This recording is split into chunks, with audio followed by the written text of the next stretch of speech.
சூப்பரான டேஸ்ட்டான கொண்டக்கடலை புளிக்குழம்பு எப்படி வைக்கிறது அப்படிங்கிறது தான் பார்க்க போகிறோம். 100 கிராம் கொண்டக்கடலை ஒரு 5 மணி நேரம் ஊற வச்சு நம்ம வச்சுக்கலாம் நம்ம. இப்போ வந்து அது கூட வந்து உப்பு போட்டு வேக வச்சு தனியாக நம்ம எடுத்துக்கலாம். இப்போ பேனில் கொஞ்சம் எண்ணெய் ஊற்றி அது கூட வந்து 1/4 டேபிள் ஸ்பூன் கடுகு, 1 டேபிள் ஸ்பூன் வெந்தயம் போட்டுக்கலாம்.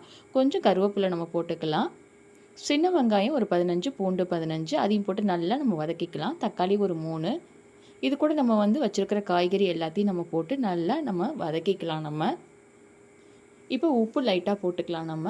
வேக வச்சிருந்த கொண்டக்கடலையும் இந்த காய் கூட நம்ம சேர்த்துக்கலாம். அதையும் நல்லா வதக்கிக்கலாம். இப்போ மல்லித்தூள் ஒரு 3 டேபிள் ஸ்பூன், மிளகாய்த்தூள் 1 டேபிள் ஸ்பூன் தண்ணி ஊற்றி அது நல்லா கலக்கி இது கூட காய் கூட நம்ம ஆட் பண்ணிக்கலாம். கொஞ்சம் புளி எடுத்து நம்ம நல்லா கரைச்சி வச்சுக்கலாம். நல்லா காயெலாம் வெந்த பிறகு லாஸ்ட்டாக நம்ம புளி தண்ணியை நம்ம ஊற்றிக்கலாம். இப்போ நமக்கு சூப்பரான டேஸ்ட்டான கொண்டக்கடலை புளிக்குழம்பு நமக்கு ரெடி ஆயிடுச்சு. இறக்கும் போது 3 ஸ்பூன் நல்லெண்ணெய் விட்டு இறக்குனீங்கன்னா இன்னும் ரொம்பவே சூப்பராக இருக்கும்.